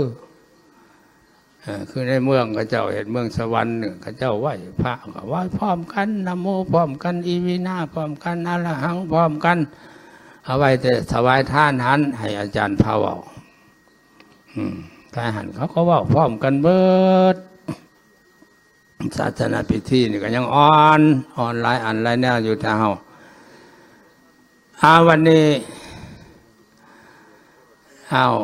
เอกสารที่3หรือว่าบทอบรมอันที่3นี่ก็ว่าเรื่องศีลเรื่องธรรมเรื่องศาสนาที่อาจารย์มหาวันดีเพิ่นบรรยายไปกับท่านละเอียดที่ถ่วนเวลาเพิ่นน้อยเทื่อหน้าเทื่อในจะให้เวลาเพิ่นดอกจัก1 ชั่วโมงพุ่นจังสิพอในหันเนี่ยหลายอันเพิ่นบอกพระพุทธพระธรรมพระสงฆ์บอกเรื่องศาสนาก็หลายอันนั่นแหละความแปลศาสนาก็หลายความแปลธรรมก็หลายความสิบ่มีผู้จื้อดอกแต่อาตมาอยากว่าทำจังน้อยเพื่อความทรงจำและปฏิบัติได้ง่ายๆเนอะศาสนาขั้นแปลตามศัพท์ที่เขาเจ้าแปลกันทั่วไปในเมืองไทยเมืองลาวเฮาเนี่ยว่าศาสนาแปลว่าคำสั่งสอนของพุทธเจ้าก็ว่าศาสนาพุทธคำสั่งสอนของพระเยซูก็ศาสนาอย่าง พระเยซูคริสต์ศาสนาอิสลามคำสั่งสอนของพวกพราหมณ์ก็ศาสนาพราหมณ์เป็นแปลง่ายๆนั่นแปลว่าคำสั่งคำสอนบอกง่ายๆกันนั้นอันนี้จะมาขอย้ำในบอนว่า บ่มีศาสนาบ่ได้บ่สิหาถือศาสนาเฮ็ดอีหยังจำเป็นหยังจังถือบ่ถือสิบ่ได้บ่แต่ว่าถึงเจ้าสิว่าบ่คอยบ่ถือศาสนาบ่ถือศาสนาแต่ในโตของเจ้าเองมีศาสนาอยู่แล้ว ผู้ที่ว่าบ่ถือศาสนาหยังก็มีศาสนาในตัวเองอยู่แล้วนะแม้ยังเป็นศาสนาอยู่ในตัวเอง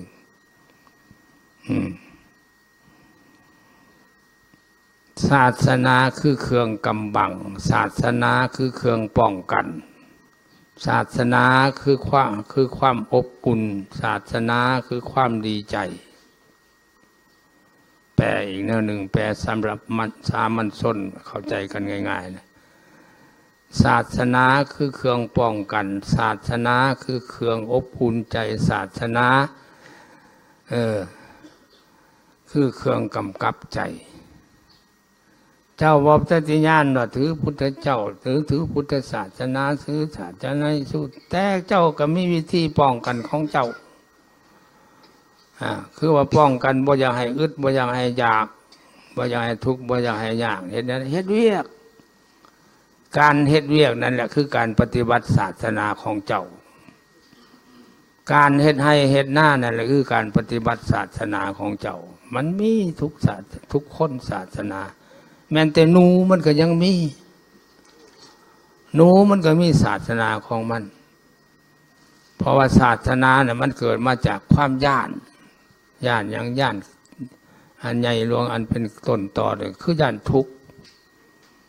ย่านเจ็บย่านไข้ย่านเกิดอุบัติเหตุเพศภัยกันมีความย่านเลยหาบอนเพิ่งศาสนาเจ้าว่าศาสนาคือสิ่งป้องกันศาสนาคือที่พึงที่พึงของคนนั่นแหละคือศาสนามันแต่หนูมันก็มีศาสนามันย่านตายมันก็เฮ็ดหู้มันก็แล่นเข้าหู้มันนั่นแหละคือศาสนาหนูคนเฮาคือกันนี่แหละย่านอึดย่านอยากเฮ็ดให้ใส่หน้าอันนั้นแหละก็คือศาสนาของคนเฮานั่นนะแต่ว่าเพื่อเป็นน้ำหนึ่งใจเดียวร่วมศูนย์ในการเคารพนบไหวและเป็นกำลังในการสร้างความสมัครสามัคคีเฮาต้องหาอันใดอันหนึ่งเป็นหลักบ่อนยึดของซุ่มซ่นเป็นบ่อนเกาะเป็นบ่อนเดียวของบ่อนซ่น เป็นเจ้าว่าถือเอาศาสนาพุทธถือเอาศาสนาพระเยซูถือเอาศาสนาอิสลามบ่อนเกาะบ่อนหอยหรือบ่อนเพิงบ่อนให้กำลังใจเฮาเพื่อร่วมศูนย์ความเคารพร่วมศูนย์ความผอมเพียงเฮี้ยงหนากันความสมัครสามัคคีกันต้องจับอันหนึ่งอันเดียวมันจังมันจังแน่นจับไผจับมันล่ะบ่มีบ่อนเกาะบ่อนหอยมันก็บ่แน่นเฮาก็พร้อมกันเอาศาสนาพุทธเป็นบ่อนเกาะบ่อนหอยเป็นบ่อนป้องกันเพื่อให้พ้นทุกข์พ้นโศกอย่างน้อยที่สุดก็ได้ความอุ่นใจถึงแม้เฮาสิบ่พ้นความอึดความอยากความทุกข์ความอยากเฮาก็ได้ความอบอุ่นใจเพราะว่าศาสนานั่นสอนให้คนพ้นทุกข์เฮ็ดให้คนพ้นทุกข์ทุกข์หน่อยทุกข์ใหญ่ทุกข์กว้างทุกข์ไกลยังก็ตามพันเฮาแล่นไปหาศาสนาเฮาก็มีความอบอุ่นในใจพิธีสูตรรดน้ำบ่วิธีสูตรเสียเคราะห์สะเดาะเข็นนั่นนี่ถึงแม้ว่ามันสิบ่เป็นพิธีของพุทธศาสนาแต่ว่าเฮาอาศัยพระสงฆ์ว่าพระสงฆ์นั่นคือผู้ถือพุทธศาสนาพระสงฆ์นั่นเป็นที่พึงเป็นตัวแทนของพุทธเจ้าเฮาก็ไปหาพระสงฆ์เพิ่นสูตรให้เฮาก็มีความเบาใจอุ่นใจโอ้ได้สูตรรดน้ำแล้วก็หายเข็นแล้วดีอกดีใจไปก็เพื่องทุกข์ให้เขาได้หน่อยนึงก็ยังดีนะอันนี้ว่าเรื่องศาสนาแหละมีความหมายมีความแปลขึ้นแล้วนั่นมาว่าเรื่องธรรมเนี่ยก็เพิ่นก็แปลหลายความยามหาวันดีแปลก็ถือของเพิ่นหมดสำหรับระดับส้นสันปัญญาส้นมันเข้าใจได้หมดที่เพิ่นเว้าไปหั่นแต่ว่าสำหรับเฮาผู้ปุถุชนคนใบ้ให้พยาว่าเฉพาะต่อการศึกษาศีลธรรมนี้อาตมาสิแปลตื่มอีกแนวหนึ่งแปลธรรมนั่นเด้อ คันเว้าในคัมภีร์ฎีกาเพิ่นเขียนไว้นั้นตำรับตำราเพิ่นว่าธรรมะคือสิ่งที่ทรงไว้ซึ่งบุคคลบ่ให้ตกไปในที่ชั่วธรรมะคือสิ่งที่รักษาคนไว้บ่ให้ตกไปสู่ที่ชั่วคือยามหาบัณฑิตเพิ่นอธิบายไปบางอย่างนี่แหละ ธรรมะคือความจบความงามความดีความดีแม่นหมดขอมันดีนั่นแหละมันจึงรักษาคนบ่ให้เฮ็ดชั่วได้รักษาให้คนเป็นคนดีได้เพิ่นจึงแปลในคัมภีร์ฎีกาว่าธรรมะคือสิ่งที่ทรงผู้ปฏิบัติบ่ให้ตกไปในที่ชั่วอันนั้นแปลแนวหนึ่งแปลอีกอย่างหนึ่งง่ายๆสำหรับคนที่บ่มีภูมิความรู้ในการศึกษาธรรมะธรรมะคือระเบียบหลักการในการกำกับการดำรงชีพของคนเฮาเพื่อให้ก้าวไปสู่ความเจริญระเบียบหลักการในการดำเนินชีวิตของคนเฮาที่แปลแนวนั้นก็ได้ฉะนั้นอาจารย์หนึ่งเพิ่นจะแปลว่านาทีธรรมะคือนาทีเพราะว่าระเบียบหลักการควบคุมการดำเนินชีวิตมันอยู่ในนาทีใดก็ต้องมีหลักการมีระเบียบในการควบคุมการดำเนินชีวิตเฮาอยู่ตัวอย่างนาทีความเป็นคนประพฤติตนให้เป็นคนมันก็ต้องมีศีลห้านะฉะนั้นจะว่าระเบียบหลักการในการควบคุมการดำเนินชีวิตนั่นแหละคือธรรมะอันหนึ่งฉะนั้นธรรมะจึงอยู่ในนาทีบ่แม่นธรรมะอยู่ในขันกระยองคือหลายคนว่าขันถ้ำขันกระยองบูชาไปต้องก็บ่ได้ไปจับก็บ่ได้มันสิผิดธรรม ธรรมะอยู่ตามหน้าที่ความเป็นผัวก็มีกฎมีระเบียบหลักการควบคุมความเป็นผัวเป็นเมียก็มีระเบียบหลักการควบคุมความเป็นเมียอันนั้นมันจะว่าธรรมะเว้าง่ายๆอันนี้เด้อก็ซ้ำเพิ่นนั่นอธิบายมาหั่นในเวลามันแก่ยาวไปหลายแล้วเห็นว่าพอไม่ออกก็มวยฟังแล้วก็คำแล้ว4 โมงปลายแล้วบัดนี้ยังมาย้ำเรื่องเอกสารตัวสุดท้ายนี่คือเอกสารสร้างมูลนิธิสงฆ์เป็นหยังจังสร้างมูลนิธิสงฆ์นี่ขึ้นมูลนิธิก็คือก่อนทุนของสงฆ์ก่อนมูลนิธิสงฆ์ก่อนทุนของสงฆ์มันมีความจำเป็นที่สุดเดี๋ยวนี้องค์การพุทธศาสนาสัมพันธ์ลาวเฮานี้ก็ได้รับการสนับสนุนจากพรรคจากรัฐเพิ่นอนุมัติให้เพิ่นอนุญาตให้เฮาปฏิบัติตามสิทธิเสรีภาพของศาสนิกชนแต่ว่าเพิ่นก็ยังกระดุกทุกข์ยากหาเงินคำที่มาอุดหนุนเฮามันก็บ่มีจำเป็นพระสงฆ์องค์เจ้าต้องได้ดิ้นรนค้นขวายเอามันจึงสิได้จำเป็นอะไรหลายคนก็ยังบ่ทันเห็นความจำเป็นเวียกงานทางพุทธศาสนานี่หลายองค์ญาทานญาคู่ก็ได้พอออกไม่ออกก็หลายคนผู้บ่ได้สัมผัสเวียกงานอันนี้ก็คือว่าบ่มีหยังคือสิบ่ได้ใส่บ่ได้จ่ายหยังแหละว่าซั่นเด้ผู้เพิ่นได้สัมผัสเวียกงานมาแล้วนี่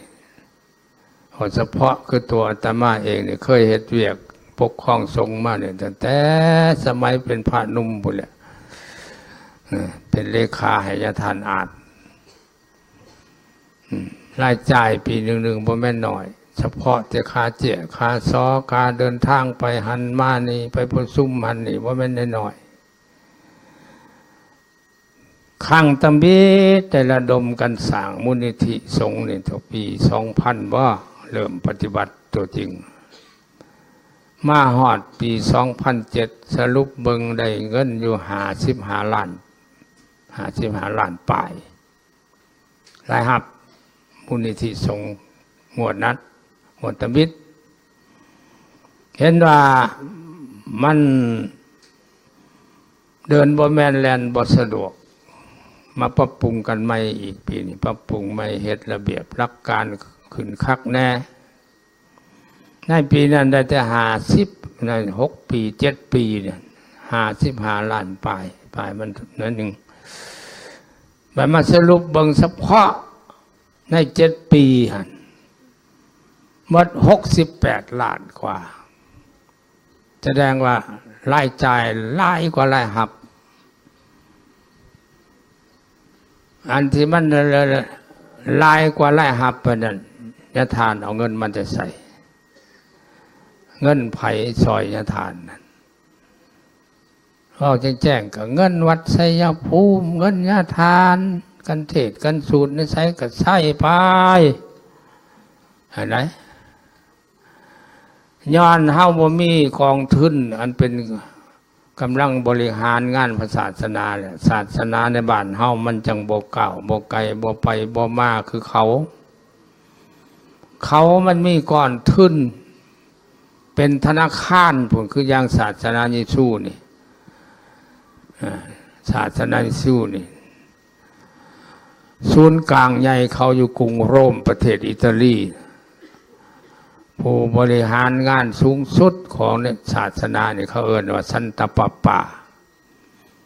สันตะปาปามีตำแหน่งและอำนาจเทียบท่านกันกับประธานาธิบดีผู้ใดสิทธิ์ของเขาตั้งธนาคารเขาขึ้นอยู่ในกรุงโรมประเทศอิตาลีเก็บเงินจากศาสนิกชนทั่วโลกประเทศที่นับถือศาสนาเขาเห็นบอกอยู่ประเทศเขาก็เก็บไปฟังคำประเสริฐแต่ละอาทิตย์เขาก็เก็บเลยนะผู้ละ10,000ผู้ละ20,000ผู้4,000 5,000ต้องได้บริจาคอยู่สั่นแหละเขาละทอนเอาเงินจากศาสนิกชนทั่วโลกนะไปโฮมกันเขาใส่ธนาคารกลางของเขาอยู่อิตาลี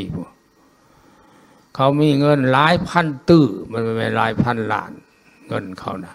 ฉะนั้นการบริหารงานศาสนาเขามันจังไปกว้างไปไกลย้อนเขามีเงินเขาแต่งคนไปเผยแผ่ศาสนาทั่วโลกเขาให้เงินเดือนผู้หนึ่งไม่หน่อยเป็น7-8,000 ดอลลาร์$10,000 $20,000ก็มีเขาให้คนไปเผยแผ่ศาสนานะเขายังเอาไปซอยเรืออันนั้นซอยเรืออันนี้บ้านนั้นเมืองนี้เขามาสร้างโรงเรียนในเมืองลาวเฮานี่ก็หลายหลังแล้วพุทธศาสนาของเฮานี่เฮาเห็นว่าเงินเข้าวัดเข้าว่าเข้าหาพระหาสงฆ์บ่น้อยเดี๋ยวนี้ปีหนึ่งคันสิเอาตัวเลขให้มันละเอียดถี่ถ้วนเป็นตื้อในแขวงสวรรค์เฮาได้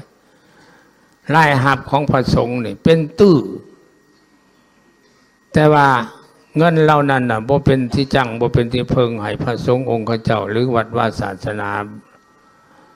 อย่างใดดีที่สุดก็เพราะจะได้สร้างวัดไผวัดมั่นสิเฮ็ดโครงการที่ขาดไม้กันไว้ให้มันสำเร็จลุล่วงมันเป็นไปบ่ได้ย้อนเฮาบ่มีทุนบ่มีฮ้อนโครงการยังอย่าทานขึ้นไว้หลายแนวจะทานขึ้นด้วย1สร้างบุคลากรของศาสนาเนี่ยมันได้เดี๋ยวนี้พระสงฆ์องค์เจ้าผู้ที่ว่ามีความสามารถสูงเพราะที่ว่าเป็นหน้าเป็นตาให้แก่วัดว่าศาสนาครูบาอาจารย์เนี่ยหากระบ่มีหายากเพราะการศึกษามันยังต่ำเป็นยังการศึกษาพระสงฆ์ต่ำบ่มีเงินส่งเสริมเขาคณะมีคลังของแขวงคลังของเมืองนี่สมมุติว่ามูลนิธิแขวงนี่มีอยู่500 ล้าน600 ล้านมูลนิธิของเมืองนี่มีอยู่สัก200 ล้าน300 ล้านสิเฮาสามารถสร้างลูกเต้าศิษย์โยมให้เป็นนักปราชญ์อาจารย์มาสอนศาสนาในปีหนึ่งได้หลายองค์เขาที่ได้คัดเลือกเอาพระสงฆ์ที่ก้าวหน้ามีการศึกษาที่ก้าวหน้า ส่งไปเฮียนแต่ละปีปีละองค์สององค์บอกส่งไปมันก็ได้เดี๋ยวเขาบ่มีทุนสนับสนุนลูกเต่าสิโยมเท่าที่เขาไปได้ก็ทุนพอทุนแม่เขาไปด้วยกำลังแข่งกำลังค้าเขาหมายความว่าบ่มีสิ่งผูกมัดมาเลยเขาก็ไปทั้งไม่เขาก็บ่อยากมาหับใส่เฮาสิเอิ้นเขามาใส่เขาเอาตอกหนาเฮากับเป็นตาอายเขาแต่ว่าบัดเวลาเขาหน่อยไปเฮียนครูบาอาจารย์คือบ่เห็นจากเรื่อมรำคำค่อยบัดเขาหน่อยเฮียนจบมาแต่อยากใส่เพราะว่าเขาเอาก็บ่มีขอผูกมัดเขาความคิดเนี่ยทานนี่ว่าอีก2 ปีข้างหน้าที่ตั้งวิทยาลัยสงฆ์ขึ้นในแขวงสนเขตนี่ตั้งวิทยาลัยสงฆ์ขึ้นเอาไผมาเฮ็ดเวียกในวิทยาลัยสงฆ์ลูกเต่าศิษย์โยมยังหน่อยได้พวกจบปริญญาโทจาก3 องค์ 2 องค์มาเป็นผู้อำนวยการอยู่หันครูอาจารย์อีกก็จาก10 องค์สอนปริญญานะ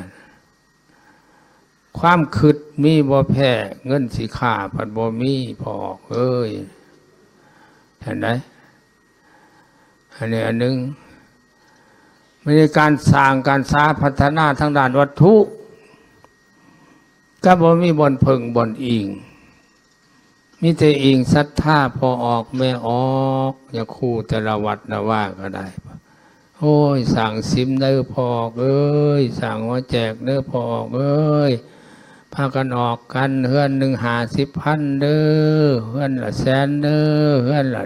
10,000 20,000เด้อมันก็บ่ได้ของเขาบ่มีพอออกไม่ออกก็มีเพราะสำนักยาทานยาคู่กับคันสิว่าขอเงินคอยลายแล้วคอยสิเฮ็ดเองดอกก็บ่มีหลายยาคู่ก็ได้บ่มีบ่อนอิงว่าร่วมแล้วก็ได้เงินลายหักบ่มีบ่อนอิงเงินลายเลย เข้าวัดนี่บ่แม่นน้อยเลยให้คิดเสียเบิ่งว่าศีล1นี่ทั่วแขวงสนเขตเฮานี่คันแม่นเฮ็ดกันคู่บ้านได้เฮ็ดสังฆทานนะลงตักบาตรวันศีลน่ะ600 กว่าวัดเสียแล้ววัดหนึ่ง50,000ซะไปเฉลี่ยอย่างต่ำได้นี่วัด50,000แต่วันศีลน่ะไล่เบิ่งดูปีหนึ่งเนี่ยจักล้านนะฮะ30 ล้านอะไรเนี่ยแต่เฉพาะในวันศีลซื่อๆได้เนี่ยนะบัดนี้บุญนี่เด้บุญข้าวสากบุญข้าวประดับดินบุญกฐินบุญผ้าป่าบุญนั่นบุญนี่บุญบ้านบุญเฮือน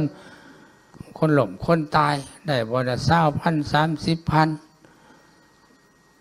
คอยว่าไล่เบิดทั่วแขวงสนเขตมันเป็นตื้อเงินเข้าวัดเข้าว่าแต่ว่าบ่มีที่จังบ่มีที่เพิงบ่มีวันใดพอสิให้ความอุ่นใจแก่วัดแก่ว่าแก่ครูบาอาจารย์ได้เท่าที่มีก็มีอยู่น้ำทงน้ำไทยเพิ่นนั่นแหละมันบ่แม่นเงินส่วนรวมเฮาบ่มีสิทธิ์สินำมาใส่ได้มีอยู่ไหนยังคู่เงินหลายเดี๋ยวนี้มีอยู่ไหน400-500 ล้านก็ยังมียังคู่อยู่ในเมืองสวรรค์หั่นเนี่ยพอวัดจอมแก้วเขาว่าเมื่อนี้มีเงิน400-500 ล้านเอาไว้ตายยังเลยยังพอนี่ตัวอย่าเอาตัวชัวเล่าให้เรารักษาไว้แล้วเราตายเฮาไปเอาตัวว่าสมบัติของพระสงฆ์ผู้ตายเป็นของสงฆ์ได้มีบางองค์ก็ได้ยินข่าวไปฝากธนาคาร200 ล้าน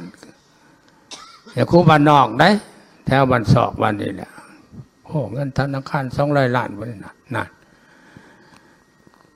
มันบ่มี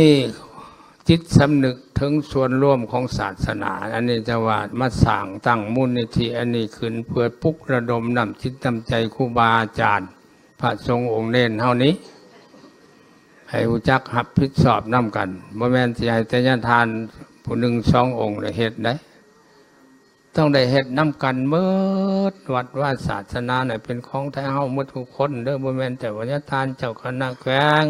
ญาทานเจ้าคณะเมืองพระเทศน์เน้นหน่อยหัวปูหัวตาก็แม่นน้ำกันเบิดฉะนั้นต้องให้มีจิตสำนึกฮักศาสนาเนี่ยให้มันสูงขึ้นเนี่ย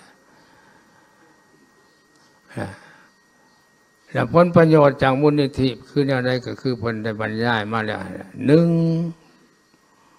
ซอยวัดสองซอยบุคคลสามซอยสังคมซอยวัดก็คือซอยและซอยให้กู้ให้ยืมสมมติว่าอยู่ในธนาคารพส.แข็งมี500 ล้านอยู่ในเมืองนี่ก็200 ล้านมีความจำเป็นในการสร้างการศึกษา ที่สร้างโรงเรียนก็ตามสร้างวัดสร้างว่าก็ตามเห็นว่ามันหีบห่อนแต่ว่าหาเงินบ่ทันเด้นี่สมมุติว่าเฮาไปจ้างสร้างเขามาเฮ็ดสร้างเขาเอาอยู่100 ล้านโอ้ยเงินเฮาหาบ่ทันแล้วสร้างมันสิแล้วมันสิเที่ยวเอาเงินเฮาสิหาใช้ให้มันยังติดมันอยู่20 ล้านพุ่นได้เฮ้ยไปยืมเอาเงินมูลนิธิเมืองเอาก็ได้เฮ็ดหนังสือเป็นลายลักษณ์อักษรเด็ดมาเซ็นสัญญากันยืมไปใส่ก้อนหรือว่าสร้างอันอื่นๆก็ทำนองเดียวกันนั่นแหละมันก็ซอยได้เลยเด้อันนี้เฮ็ดอะไรแต่ไผก็ซอยไผบ่ได้บ้านใดเฮ็ดบ้านใดสร้างก็ค่าตั้งแต่บ้านนั้นอยู่หั่นแล้วเฮาบ่หาที่พึ่งให้กันแนวนี้เฮ็ดแนวใดเงินเข้าวัดมันปีหนึ่ง100 ล้านเป็น1,000 ล้านพุ่นตั้งแต่ว่าหาบนเกาะบนหอยบนพึ่งบนอิงบ่ได้แต่ว่าญาติทานจะมานี่เริ่มมาสร้างมูลนิธิแรงเลี้ยงมาของมูลนิธิก็คือมาจากศาสนานำกันนี่แหละมาจากศรัทธาประชาชนมาจากศรัทธาพระสงฆ์องค์เจ้าตามเพิ่นว่างไว้ในกฎระเบียบหันว่าเดือนหนึ่งวัดหนึ่งให้ได้20,000ว่ากันแล้วนั่นเนี่ยในกฎระเบียบที่ว่างออกหันบ่ญาทานญาคู่ที่เขาถามได้บ่ญาทานจันได้บ่ญาทานอื่นๆได้บ่เดือน20,000น่ะได้บ่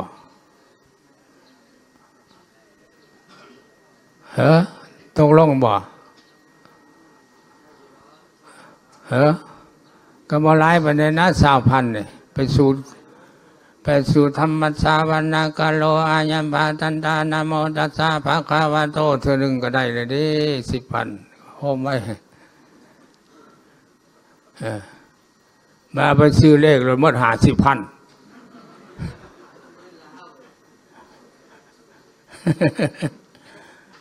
ให้คิดว่าอันนี้มีความจำเป็นหน้าที่แท้เฮาได้สิเอาศาสนาไว้นั่นอันบ่มีเงินมีคำนะก็บ่หมายความว่าเอานำแต่ญาติคู่ญาติซ่าญาติปู่ญาติตาได้เพิ่นว่าเอาวัดหนึ่งบ้านใดมีเงินวัดอยู่น้ำพอออกพอตนก็เสนอพอออกแล้วฮอดเดือนฮอดปีมาแล้วให้เงินค่ามูลนิธิก็มาให้คอยได้พอออกพอออกก็เอาให้พอออกคันบ้านใดมีบ้านใดบ่มีก็จำเป็นก็ขอเนี่ยวางไว้ก่อนของศาสนามันว่าเป็นของยาคู่ยาทานผู้เดียวพอออกไม่ออกก็มีส่วนนำกันแต่ว่าเอาเงินวัดก็ยังว่าดิไปต้องบ่ได้ได้ว่าบ่ได้แล้วนี่เงินร่วมไปสิให้พอโทษตายห่าแล้วบ่นั่นน่ะมึงสิตกนรกแล้วบักอันนี้ตัว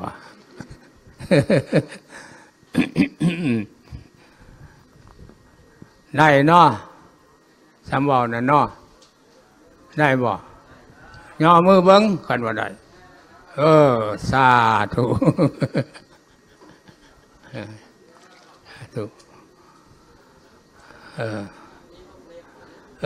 ผู้บ่ได้จังดีก็มีให้เอกภาพกันบนกับเอกภาพแล้วมีเรื่องเถื่อนญาปู่ญาตาอยู่บ้านนอกขอกหน้าบ้านห่างไกล2 ลี้บ่เคยมีบุญมีทาน ก็บ่ค่อยได้ปานใดแล้ว วัดหันนี่ก็บ่มีรายได้ปานใดแล้วที่มาขอพัดขอพรน้ำเพิ่นทั้งเมืองก็แล้วแต่ อยู่หมดปีก็บ่ได้เงินพอ5,000 กีบเนาะอย่าพอเนาะคันคนบ่ตายก็บ่ได้ว่าพอออกไปออกสิพากันขึ้นว่าเฮ็ดต้นกระพึกลงไปถวายเพิ่นเด้อวันศีลนี่เด้อก็บ่มีไผขึ้นว่าอย่าพอก็จะไปหาเฮียนมนต์วิสัยเท่านั้นแล้ว มันบ่ตายจักเทื่อ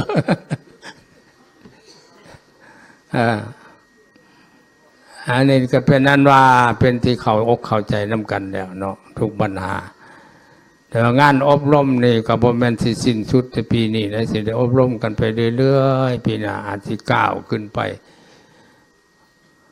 ให้เฮียนเอกสารใดหนึ่งพุ่นแหละสิได้สอบเอากันพุ่นแหละพิมพ์เอกสารออกมาให้ไปเรายังบ่ได้รายการได้ปาราศึกกับสังฆาทิเศษมันจะได้สอบเอากันพุ่นแล้วเอาเนี่ยได้ก็ตามเนาะ สุดท้ายนี่ก็ญาทานก็ขอแสดงความขอบอกขอบใจนำบรรดาญาคู่ญาทานเจ้าวัจเนนทั้งหมดที่พากันเสียสละรักษาวัดรักษาว่ารักษาศาสนาอยู่ตามบ้านนอกของหน้ามุขหน่อยก็ย่อมหับอยู่ว่าอันนั้นก็คือผลงานของครูบาอาจารย์กำลังของครูบาอาจารย์ประกอบส่วนไหนทั้งแขวงขอแสดงความขอบใจทั้งออกตนญาติโยมพากันให้ความอบความอุ่นปกปักรักษาวัดว่าศาสนานำพ่อแม่ครูบาอาจารย์พากันนำทำบุญอุดหนุนวัดว่าศาสนาพระสงฆ์องค์เจ้าอันนี้ก็เป็นที่น่าสรรเสริญอนุโมทนามุขหน่อยก็เลี้ยวเบิ่งอยู่ก็เห็นมุกเห็นใจอยู่ดอกแต่ว่าแนวจำเป็นที่เราจะต้องพัฒนากันไปมันยังมีหลายอันแต่ว่าอันนี้ก็เรียกห้องอีกเท่านึงให้สมาคมสมาคีกันสร้างมูลนิธิเฮานี่แหละหรือว่าทั้งเมืองอาจสิมีแผนนะเพิ่มเติมได้นึงก็สุดแล้วใช่ในเขตก็จะมีเปอร์เซ็นต์บ่ก็เว้ากันเขตใหญ่สัก10%10%หรือ20%นโยบายทางเขตก็มีเด้มีอันจ่ายอันใส่เสียเหตุนั้นก็ได้ก็เอาตามหลักที่เพิ่นห่างออกมาพระท่านว่าจำกัดหัดแคบเอาตามนั้นแท้ดอกให้มุนใส่ได้คือกันเอาที่สุดนี้ก็ขออวยพรให้ทุกคนในที่ประชุมมื้อนี้นะจงอยู่ดีมีสุขหายทุกข์หายโศกหายโรคหายภัยอายุมั่นขวัญยืนการคุงเฮืองในชีวิตของตนจงทุกคนเทิน